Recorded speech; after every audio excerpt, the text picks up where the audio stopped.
following, somebody is following me. I was with Wandifa Dabo.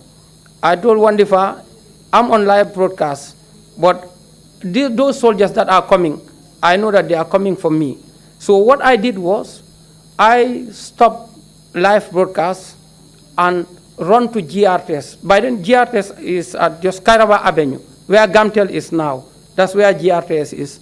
I went there to hide.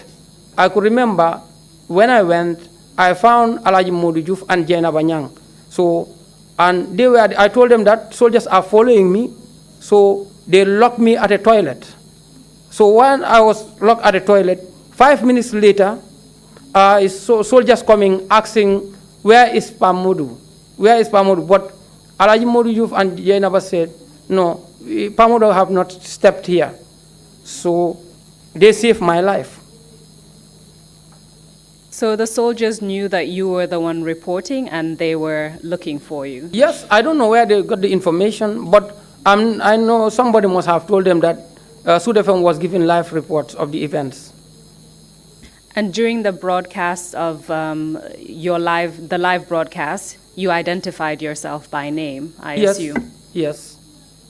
So they tried to look, soldiers came after you, GRTS, your colleagues at GRTS, Jaina Banyang as well as Modu Juve, basically said you were not around, and then the soldiers left. Yes. Did anything else happen to you that day? Yes. After that, I went to, 30 minutes later, you know,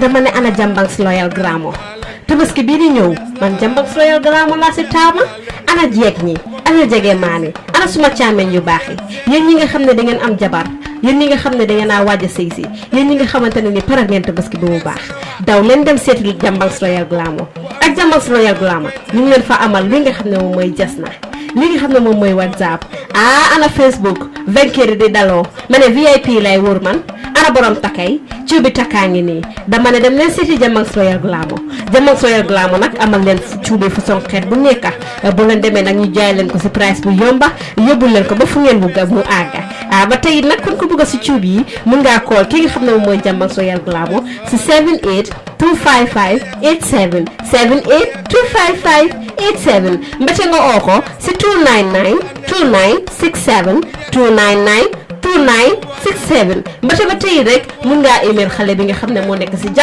gannaaw Jambangs Loyal Gramo. Yes, you know, we went to GRTS, and by then I think Peter Gomez, because by then I used to report for also GRTS. I didn't mention this thing. I used to report sports. I don't know if it's a sport file. Was Peter Gomez used to conduct that program? I was the reporter responsible for Banjul and Bakau. Sorry. I was the reporter responsible for Banjul and Bakau for weekly sport file. I went to Peter, and Peter told me that, did you hear that Omar is dead? I said, yes, I heard about it. Before you proceed on that, I just want to make sure it's clear. You were at GRTS when the soldiers were looking for you. You said you scaled the fence. Yes. And then you said you went to GRTS. Do you mean where GRTS is located presently? Mile 7 at the radio. That's where I met my boss, Peter Gomez, and he told me whether I had the news about Omar. I said, yes, I had the news about Omar, that he is killed. So after, I didn't spend time at GRTS. I went straight to Cape Point, you know, where my aunt was, because by then, you know, my family also, they were concerned about my safety. I went to my aunt to inform her that I'm safe, nothing happens to me. And my aunt told me that I was listening to the radio. So from there, I was told by my aunt that my sister got fainted she was a grade 12 student by then, my sister, younger sister. She was fainted at around GTTI, and she was rushed to the hospital. And I said, okay, now I'll go to Banjul. My aunt insists that no, I should not go to Banjul because it's not safe. Whilst I was at Old Cape Road, I saw Mr. Damfa. Mr. Damfa was by then I don't know whether the CEO of RVTH. He was the head of RVTH. So I begged for leave. I said, Mr. Damfa, maybe you don't know me, but please, can you just take me to Banjul? He said, no, I cannot. I don't know you. Why should I take you? I said, no, please. I'm a journalist of Sudafm, and I made to understand that my colleague is killed, Omar, and the body is at the mortuary. So he told me that, what about at the bridge, when we reach at the bridge? I said, no, I know what to do. When we reach at the bridge, when we are about to reach at the bridge, so I bent down because the security, they know Damfa. So when I bent down, Damfa told me to bend down. I bent down because I was at the back. So when they give him clearance to go, so after I sit again, I sit it properly. So that's how I entered Banjul. But at the bridge, we found a lot of soldiers at the bridge. So before you continue, when you met Peter Gomez and he asked you whether you had heard about the killing of Omar Barrow, you said you had already heard about it. Yes. How did you, who told you about it? No, when I arrived, how to call it, before, when I escaped from GRTS, we met one guy, I forget to mention, he knows me personally. He said, Pa, do you learn that I learned that Omar is just shot, Omar is just killed. Now, do you get the news? I said, no. He said, she said to me that Omar is killed. So I get devastated. I was so furious, I don't know what to do. That's the time I rushed to Radio Gambia. Did he provide you with any information as to the circumstances that led to Omar's death? No. So you were telling us that you were on your way to Banjul to go to the mortuary because you were told that the late Omar Barrow's corpse was at the mortuary. Yes. Please tell us what happened when you arrived. Yes. Instead of thinking my sister who was admitted there, I went straight to the mortuary. Whilst I arrived, I saw them, putting Omar on those, taking him to the mortuary. So I went with them to the mortuary. But I saw him, when he was with a blue shirt. I could remember, with a blue shirt, so blood was somewhere around his body. So that day, I felt bad that day. I felt so sad that very day. I saw Omar when he was taken to the mortuary. I understand that this can be a difficult question for you to answer, but do you recall whether you could tell if he had gunshot wounds on his body? If he had gunshot wounds on his body, could you tell where he had been shot? No, yeah. Actually, I cannot tell, but I know that he was shot because there was blood around his body. I saw blood around his shirt, but actually I don't know where the location. So did you subsequently, you said this was a very difficult experience for you. Of course, you knew Omar Barrow personally. Did you subsequently find out any information as to how he was killed? Yeah, from the Red Cross, because he have a lot of friends with the Red Cross. He was a volunteer, and they said that he was shot by the security. So they don't know actually who shot Omar, but they know that it was from the security. And do you know, did they tell you where he was shot? Around the Red Cross premises, while he was trying to assist the students, I was informed. While he was trying to administer assistance, yes.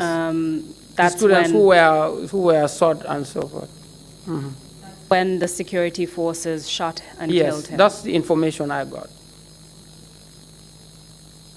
And of course, the late Omar Barrow was a journalist like yourself. Yes. And having had the close relationship that you had with him, what effect did this have on you? It has a serious effect on me because afterwards, working at Sudafm becomes a problem for me. Anytime I enter the studio, or we are about to prepare news, I always think about Omar Barrow. So it was not easy.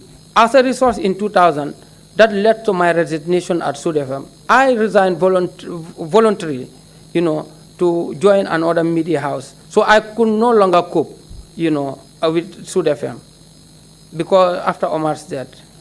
Because Omar Barrow, being the person who approached you to work for Sudafm, was no longer there. Yes. Because he had been killed. Yes. So you decided to move to a different organization, is that correct? Yes. Where did you go next? I think it was independent newspaper. Independent. It was independent, newspaper. And that would have been in 2000, the same year, or yes, was 2000, it? 2000. And what kind of work were you doing at the Independent? What kind of reporting? Yeah, at Independent, I was a sport reporter, but still cover general news also. And were you a staff reporter, or were you a freelance reporter? I was a freelance reporter. As I stated before, we have heard extensive testimony about the harassment and intimidation at the Independent newspaper. But just from from your perspective, can you give us a general idea of the types of incidents or the type of harassment that journalists at the Independent faced? Yes, because at the time, the government felt that Independent was an opposition paper. That's what the government believed at the time, because the Independent used to carry critical news stories, about the government, but most of the time their stories were balanced, because they will cross-check with most of the stories when their reporters bring reports, even if they are not so, whilst even we are at home, they will call us to cross-check whether the stories are accurate or factual or not. So they will always cross-check their story. And if you come there as a reporter, the first thing that they will tell you that we don't want sensational reporting. All what we want, give us the facts as it happens.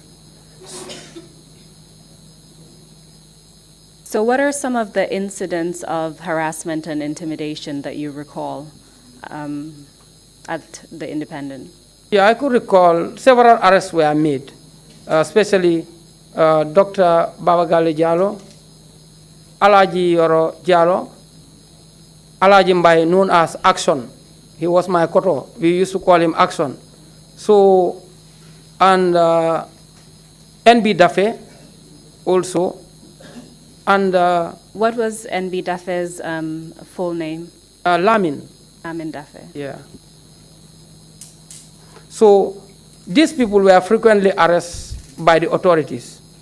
On numerous occasions, they were arrested. Sometimes they are called for questionings after, they will release them. But most of the people who suffered arrest at the Independent were Action, Alaji Mbaye, Dr. Babagale Diallo, Alaji Yoro, and NB Dafi. These people, I can say, they were arrested on several occasions. I could fully remember this. And while you were there, do you remember which unit of the security force would normally either arrest them or call them in for questioning? Yeah, sometimes it's the police, at times NIA. It was between the police and the NIA. And how did you find out about these incidents of arrests and questioning, harassment? How did you find out about them? Yeah, I think all was just to discourage them, not to continue the good work that they were doing at the time, so that once they are arresting them every time, so they will be discouraged to leave the job. So that is my belief.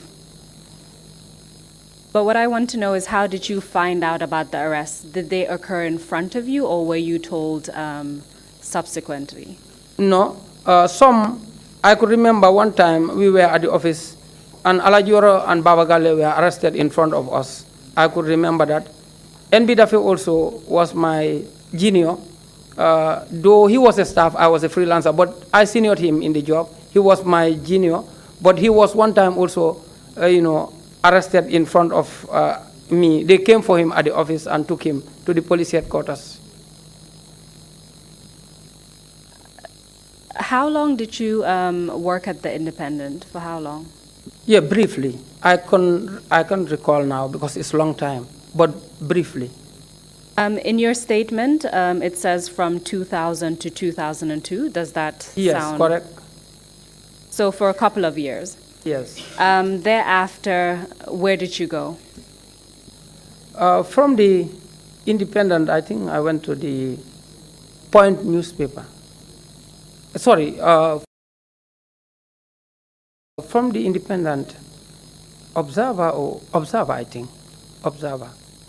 And I know this is a bit of a difficulty for you because you kept moving around. To be frank, Counsel, I have been crisscrossing within the media houses. I have worked for so many media houses. All the media houses, I work for them. Honestly, I work for all the media houses. Sometimes I will go once, I work for them, and I go to another media house. So I was just jumping from one media house to another. So I have institutional memory for all the media houses, but remembering dates will be a problem. But I can tell you, frankly speaking, I have worked for all the media houses in this country.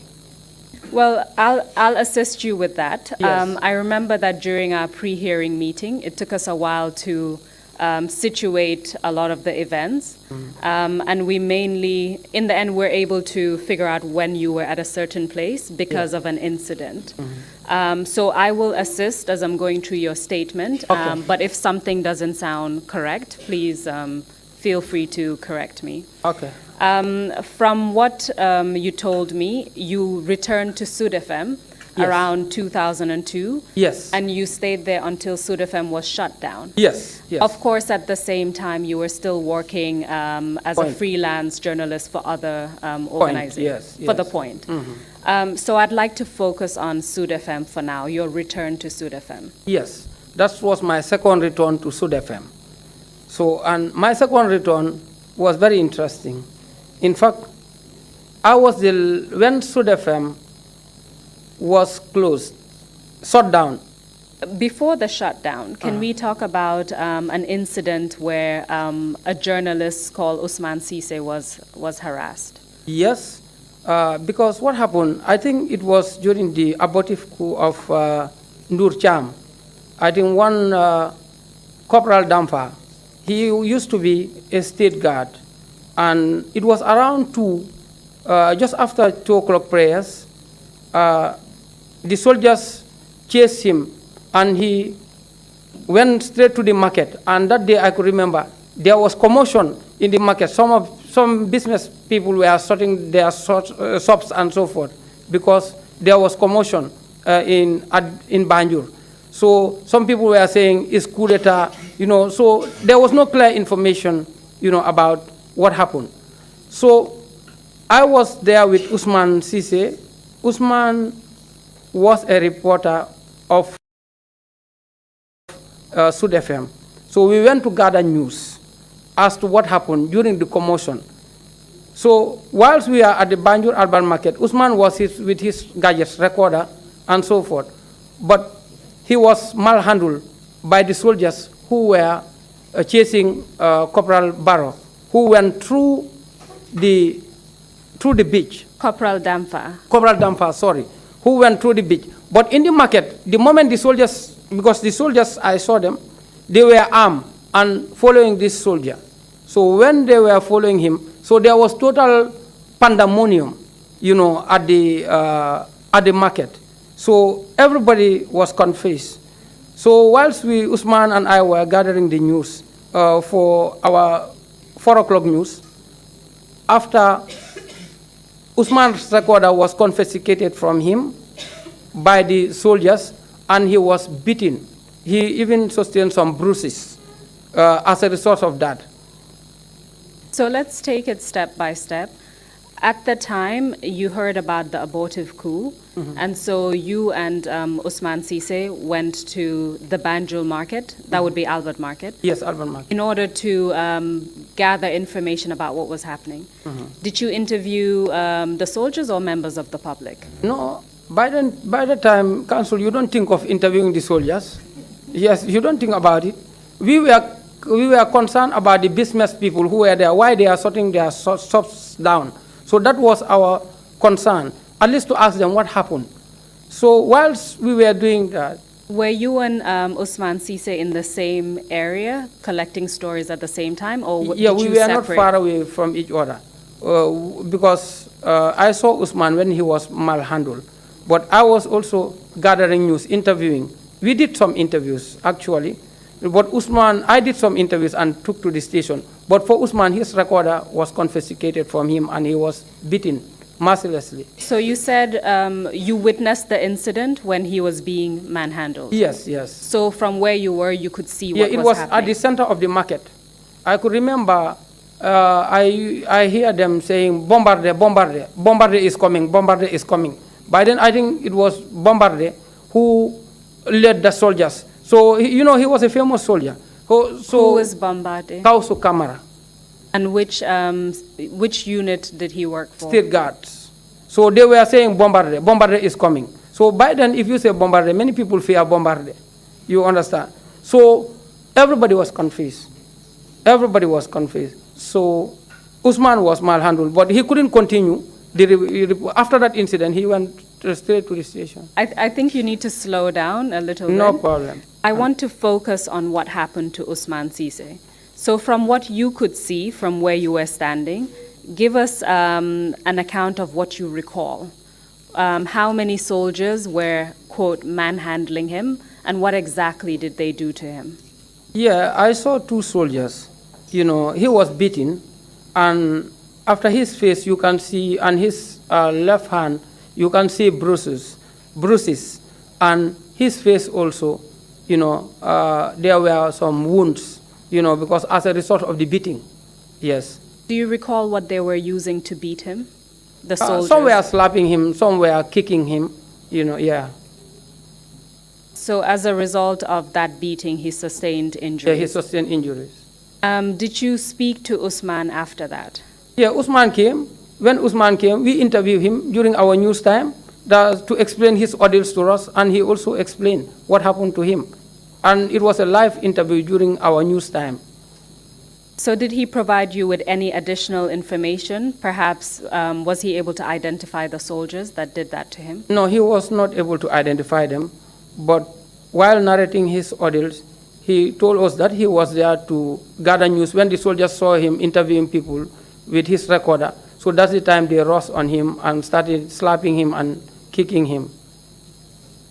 So the soldiers slapped and kicked him in order to stop him from continuing to report what was happening? Yes.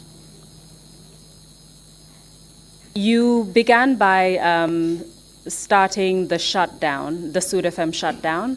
Can we move to that topic now? What led to the Sudafm shutdown?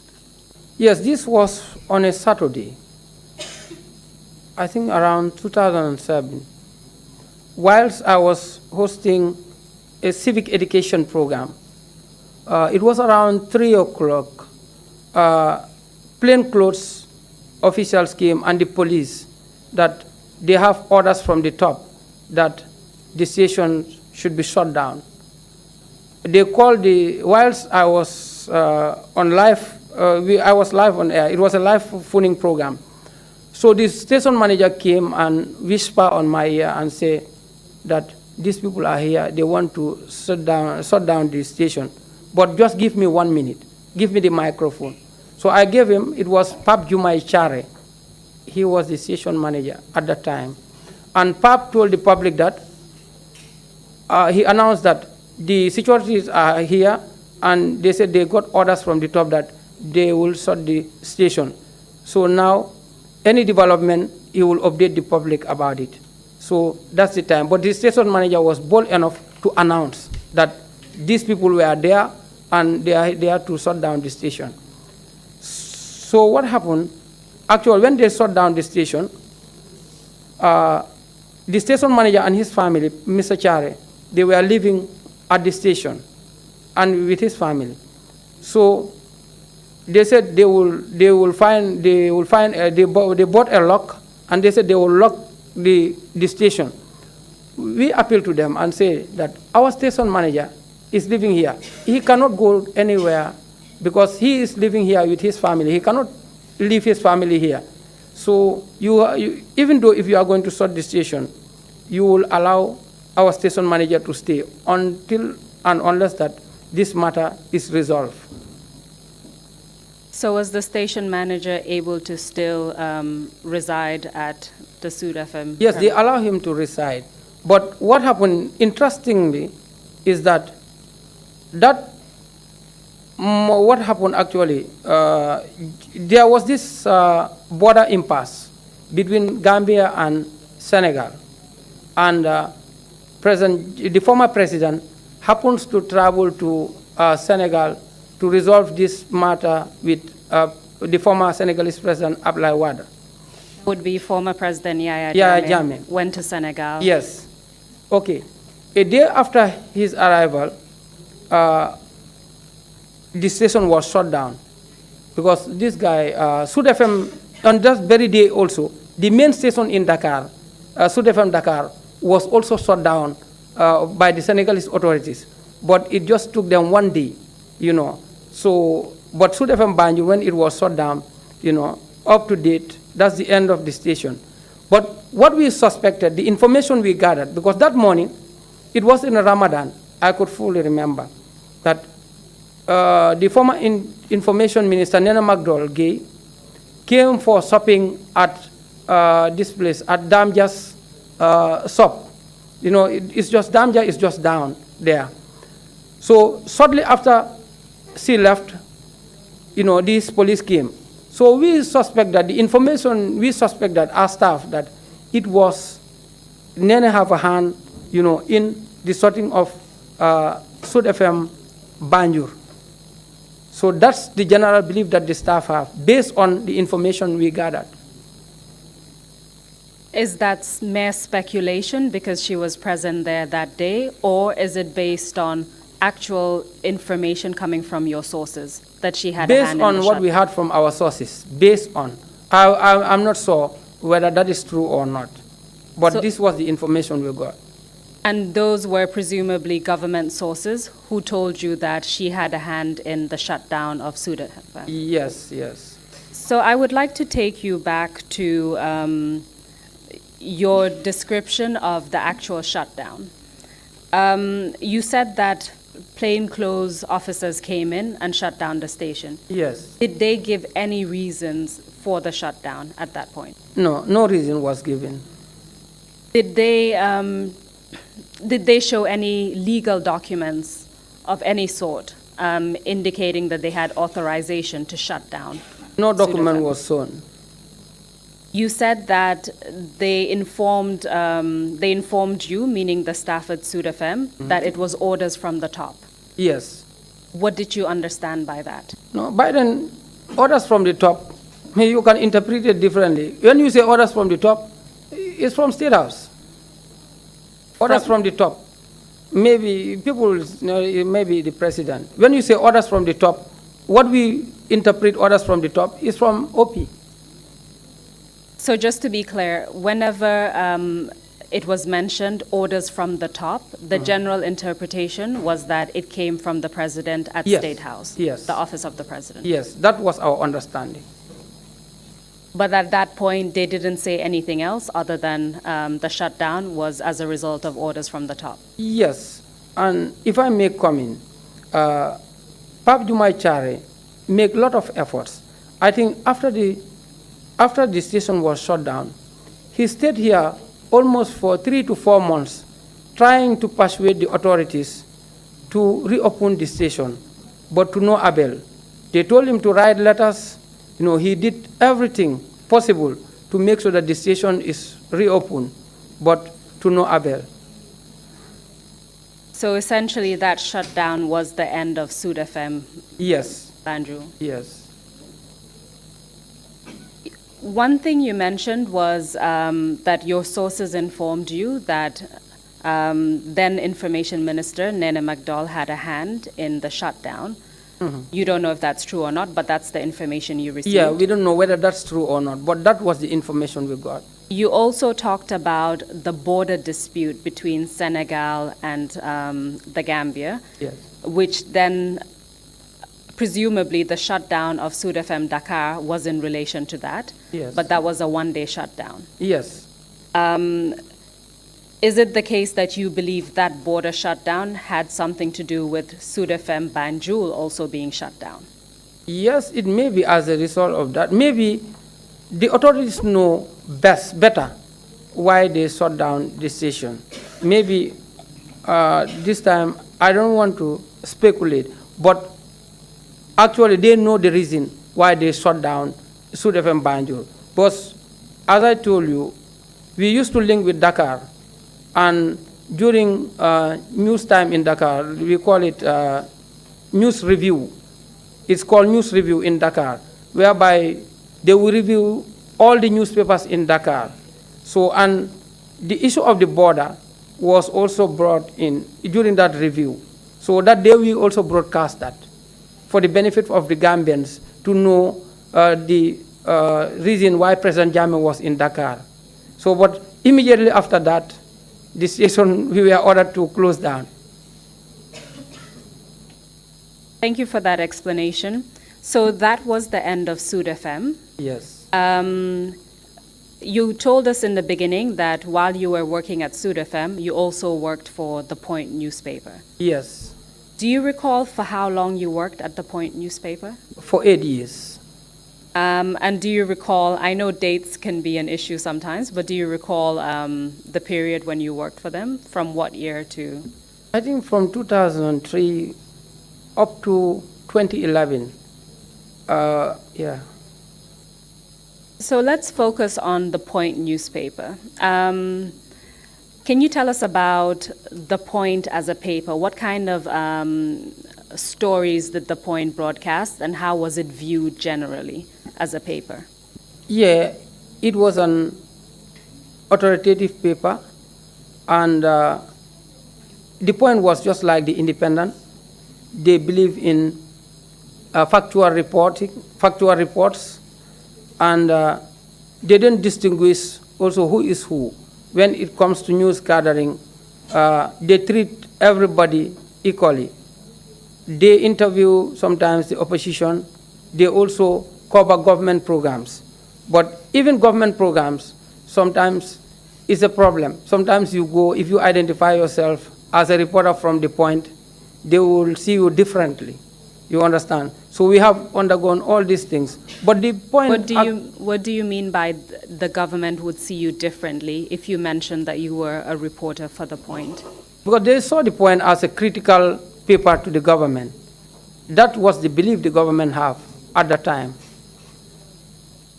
Before we proceed further regarding The Point, I just wanted to clarify something. You told us that the shutdown of Sudafm was in 2007, from what you recall. We understand from the GPU dispatch that the shutdown was 2005. Yeah, it could be that it was an error, but I just want to make sure. Yeah, maybe it's an error, because this is long time. I can't recall now. But the GPU, I will believe the GPU records. Yes, because it's long time. I can't remember now. But you also talked about the Ndur Cham abortive coup, which was in 2006. Yeah. Yes. And then you said the shutdown happened after that. Yeah, I don't know which of the coups, because it's long time, but it was one of these abortive coups. Yeah, I don't know whether it's Ndur Cham or not, but I know it's one of these abortive coups. But actually, I can't remember the date. But I know it was one of these abortive coups. So it could be 2005, it could be 2007? Yes. You're not too sure? Yes, but it was an abortive coup. The shutdown is what I'm referring to? Yeah, between 2005 or 2007. Actually, I can't remember the date. No, that's perfectly clear. Thank you. So we were talking about The Point newspaper. You told us about essentially the editorial policy and the fact that it wasn't one-sided. You also talked about how the government viewed point reporters when they went to certain events. At the time that you joined, which would have been 2003, did you have a chance to work with the late Deyda Hydara? Yes, I worked with the late Deyda because whilst I was at Sudafm, he was the one who encouraged me to come and freelance for them as a sports reporter. So he encouraged me because at Sudafm, I used to host a sports program by then. Because as I told you earlier on, I started as a sports reporter. And many people know me as a sports reporter by then. So just to help the paper, he said some of the reports, maybe they don't, by then, the capacity was not there. They don't have enough sport reporters. So he told me to be assisting the paper. So that's how I came to the point to work with them. The Commission has heard some testimony about threats that were made against the late Deyda Hydara. Do you recall any threats that were made against him, either as a result of his own writings or as a result of the Point newspaper as a whole? Yeah, it's as a result of his own writing, especially the Good Morning, Mr. President. That was very interesting, and most of the people, readers, do follow the Good Morning, Mr. President. And Good Morning, Mr. President focus on current issues and societal issues that the public wants to know. Normally, when he writes something in that column, Good Morning, Mr. President, he will write based on issues, current issues that are affecting, the public at the time. So he will focus on things that were of concerns to the public, and will tell the president that this is what this is what you are supposed to do, and this is what the public also expect from you. So it was an opinionated column. So an opinionated column on current affairs addressed to the president at the time, Mr. Yahya Jammeh. Yes, yes. We began by talking about threats. Did he receive any threats as a result of that column? Yes, he received several threats because I could remember there was one time he wrote something in the column in Wolof said, Kubuka akaradanga nyemekani. So Deyda once wrote these things because sometimes, he was a good writer. So sometimes when he wrote some other things, he will bring Wolof, proverbs and so forth, in the column. So he used to write that.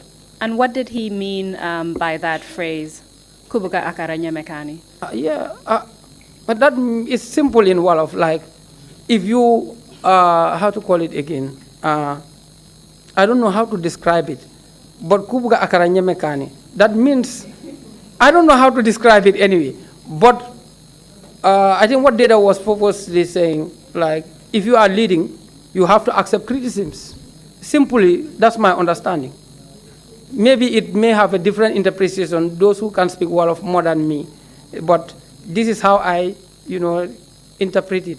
That's what I was driving at. What was your understanding of... My understanding is that if you are leading, you have to accept criticisms. So what were some of the threats that he received as a result of that column?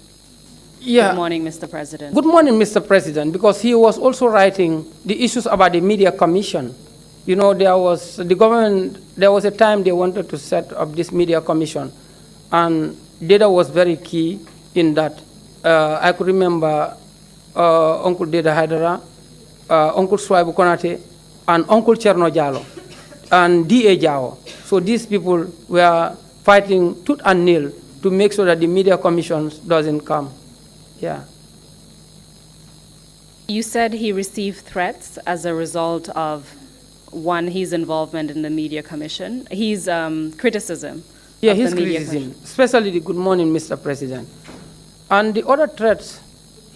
First of all, I just want to find out, one, what was the content of those threats? What type of threats were they? And two, where did the threat emanate from?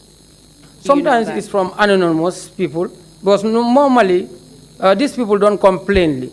So most of the time it's anonymous. So you don't know who writes sometimes or sometimes even you can be at the office, you receive strange phone calls, and they will not identify themselves. So all those things happens to my former boss.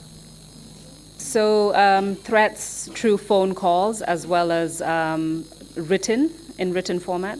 Yes, anonymous. Anonymous. Yes. And what kind of threats were they? It was all about his life, to stop his writing, to stop criticizing the government, especially the president. So these were death threats? Yes, yes. Do you recall what his reaction was to those kinds of threats? Deyda was very firm. He feared nothing but God. He would say, if I die because of this profession, I will die for journalism. I'll die to make sure that there is no injustice. So this is the belief Deyda used to have. You've mentioned the threats that came as a result of his column, Good Morning, Mr. President. Did he receive any other threats in connection with the paper? Yes. I could remember in 2004, after the death of the late Imam Ratib of Banjul, Imam Abdullah Job, there was Imam crisis in Banjul between the current Imam Ratib and Tafsir Gay. There was a crisis in Banjul. I was the one covering it for the Point. But by then, some people were not happy also about the reports the Point was publishing. So this was a crisis, Imam crisis, in relation to there was a big Imam crisis in Banjul. Let me finish and then you can respond. Yeah. It was in relation to succession following the death of the Imam Ratib then. Yeah. You told us it was between Imam Tamsir Gay. What's the name of Imam Chernoka. Imam Chernoka. Can you tell us what happened as a result? You were the one reporting about that crisis. Yes, I was the reporter assigned to cover the Imam crisis in Banjul. This was a very interesting and tense moment in Banjul because what actually happened after the death of Imam Abdullah Job, there were two deputies. Imam Chernoka was a deputy. Imam Tafsir Gol also was a deputy. So the Banjul Muslim elders, normally, they are the ones who normally choose the next success of the late Imam. But there was misunderstanding, between the two camps. Some were in support of Imam Chernoka, some were in support of Imam Tafsir Gay. And there were two camps. They were divided as to who would be the Imam Ratib of Banjul. As a result of this, they went into an election. And this election was held at the King Fahad Mosque, and it was by voting, who will become the Imam. So the first one, they said the election was not fair. The other camp claimed that the election was not fair. So they have to do the election. By then, Samba Fall was the Minister of Youth, Sports and Religious Affairs. I'm more concerned about how it relates to the threats that were made against Mr. Deyda Hydara. Yes. As well as, your reporting for The Point. What was the reaction of the camp? Yes, one of the camps was not happy. I don't want to disclose actually which camp it was, but one of the camps was not happy. And Deyda, knowing Deyda was also from Banjul, he was also from Banjul, and he knows a lot in Banjul, as far as elders are Banjul is concerned. And I was also from Banjul, though young, but I know something about it because by then, Imam Buran John, the late, was the secretary to Banjul Muslim elders. You understand? So now, when we Point published a report, one of the camp was not happy, and they started send threats to Deyda that how Point is reporting these things is not balanced, and point their bias in the way and manner they report the Imam crisis in Banjul. I could remember I sat with the late Deyda one day, that was before the final elections of the Imam. He told me that, Pa, I don't fear anybody. I fear God. They are not more Banjurian than me. They are not more Gambian than me. What I fear, he told me that I'm from Waladeh. I don't, Auntie Adelaide and others will know, and Chairman, Waladeh. In those days, Waladeh, people from Banjul, when you cross to Kung or Baraen or Jokado area or Nyomi, they call it Waladeh. The Wolof call it Waladeh. So he said, me, I'm from Waladeh. I don't fear anything, but I only fear God. So that was the only threat that came, and after, it ends there. So still focusing on what you've termed a threat, I want to, from what you've said, there were complaints about the types of reports that were filed by The Point. Did it escalate to a point of a threat, or was it just complaints about the types of reporting? No, it came as a threat because the other camp was not happy, and they expressed, you know, I think they even wrote to The Point that, you know, they are not happy in the way and manner The Point is handling this thing. And what did they threaten to do, or how did they threaten the late Deyda Hydara? Yeah, they said Deyda should remove his hands from this Banjul Imam crisis. That's what they told him. Let him remove his hands from this Banjul Imam crisis. But Deyda told him that. Remove his hands from the crisis, or else? Yeah, so let us stop reporting about these things. And Deyda told him that this is of public concern, because the public wants to know the truth at the end of the day. So they did not issue any threats against his life, is that correct? Yeah, actually, no. They issued a threat because they were phone calls and they were using the late Deyda's friend to send people to Deyda to advise him, let him, you know, let him forget about this Banjul Imam crisis. They were sending people to him, but Deyda said he will continue up to the last. What I'm trying to distinguish is a threat from attempts to influence the story or the type of coverage. The coverage. So it was attempts to influence the coverage. Yes, it was attempt to influence the coverage, because what happened actually, we do balance reporting. What happened was I engage both camps. You know, I do interview both sides, but one of the camps want us point to give them, you know, influence or advantage over the other camp, which Deyda refused. Because they were using the Banjul connection to make sure that at least let Deyda give the other camp more coverage than the other side, which he refused. So it wasn't a threat, it was more attempts to influence the coverage that was being... Yes, yes. We know subsequently that Mr. Deyda Hydara lost his life. Yes. Can you tell us about how you found out about his death? Yes, it was in 2004, whilst I was in Egypt doing my diploma in mass communication, and the late Uncle Deyda and D.A. Jao facilitated my trip to Egypt, where I bagged a mass communication diploma. So after completing my course, that evening I was with a Nigerian friend called Ibrahim Yaya. So we were watching TV. We saw, I don't know, BBC or CNN, that a Gambian journalist had been killed. So it came in the headline, just briefly in the headline, before the news in detail.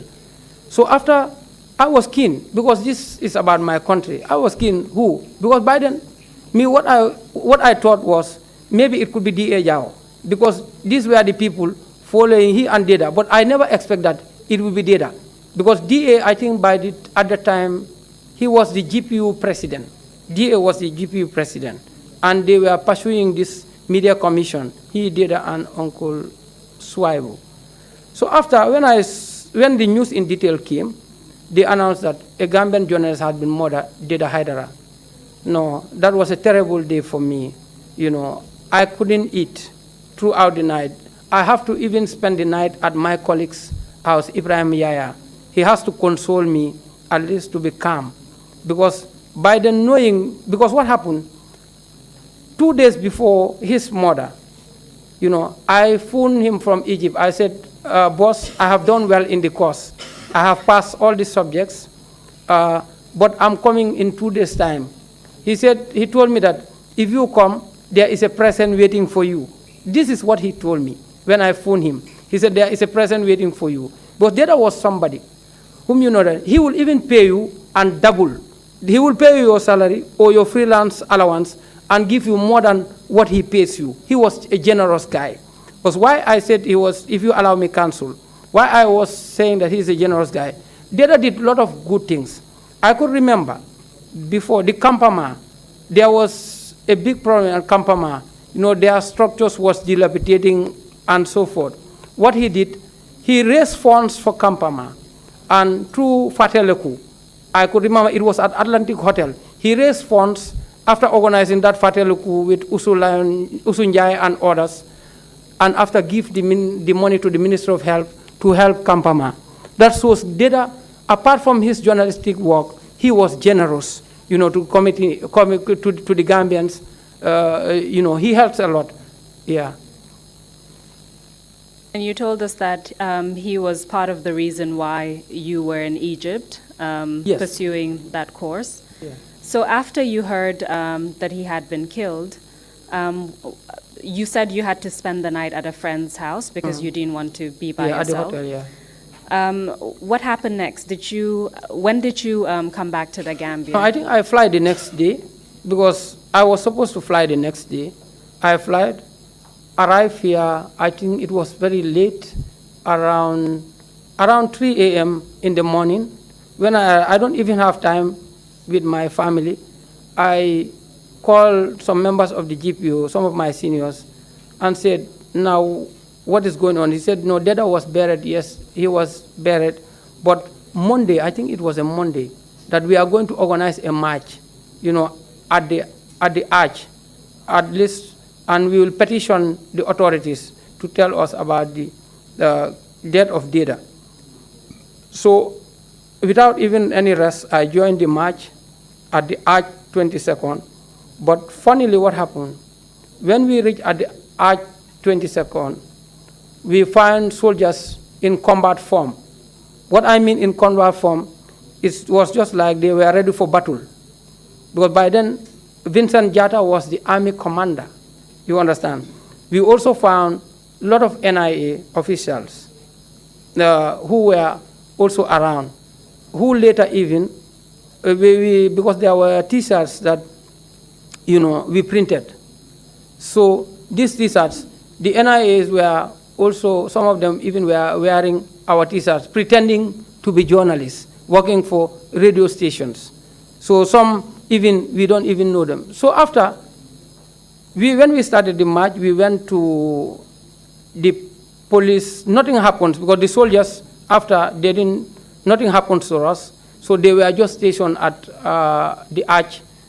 And whilst we are going, before we left, there was a clash between some of my colleagues and the NIA because they recognized some of them, because as I told you earlier, most of my colleagues were arrested and they identified some of these guys. You know, whilst they were on detention, they know that these are not journalists.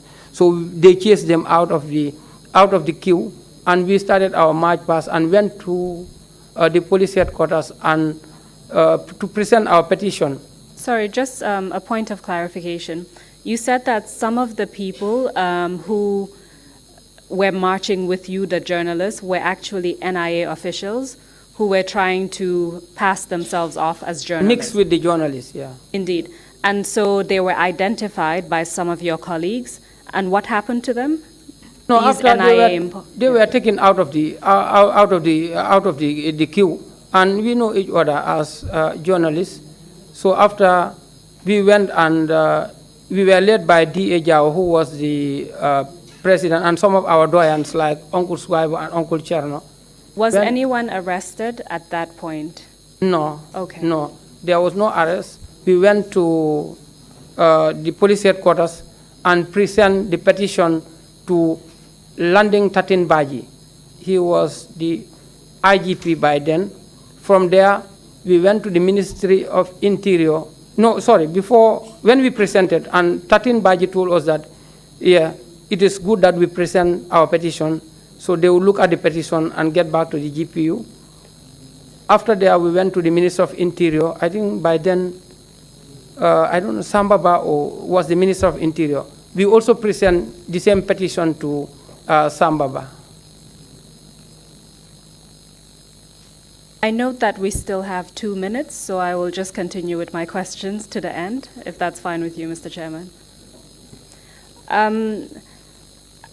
So this was immediately after Deyda Hydara had been killed. Can you tell us about what happened a year later, the 1-year commemoration of his death? Yeah, 1 year after his death, we invited the colleagues from the sub-region, at least to commemorate the dead. So we had a conference at the Kairaba Beach Hotel, either Kairaba or Senegambia. It was one of these hotels, I can't remember, that we had a conference there. After that, we invited the authorities, but the authorities never saw up. In the evening, we gathered and went to the spot where Deyda was killed. So, but where was that? It was around the paramilitary headquarters in Kanifing. Around the paramilitary headquarters, where they are before the paramilitary headquarters. Would that be somewhere around Jimpex? Yes, around Jimpex. So we went there, but what happened actually, whilst we arrived at Jimpex, they were using these loud speakers telling us that not to enter. We don't have any authority to go to the place. But we were adamant, just coming nearer to them. But before reaching there, they stopped us. And one of our colleagues, Ramatullah Chare, was malhandled by the security officials. What do you mean by that? Yeah, she was malhandled. Her recorder, I think, was seized, and she was not treated well, definitely. Could you see what happened to her at that time? No, later I saw Ramatullah, but she was malhandled anyway. What I'm trying to understand is what you witnessed and what you were told. Yeah, no, yeah, it's not what I was told. I was present when it happened, and I saw Ramatullah, they pulled her out of the crowd, saying that she was malhandled. I don't know how she was malhandled, but I know that she was malhandled. What you saw were your colleagues pulling her out of the crowd after she had been manhandled? Yes. In order to take her somewhere safe, yes. Is that correct? Yes. Did anything else happen during that march? No, I think that was the end of it. They don't allow us to go to the site. Mm-hmm. Thank you very much for that, Mr. Fall. We will stop here and then resume after the break. Mr. Chairman, thank you very much. Thank you, Council. Thank you, Mr. Fall. We will take a 30-minute break and come back at sharp noon. Meeting is adjourned.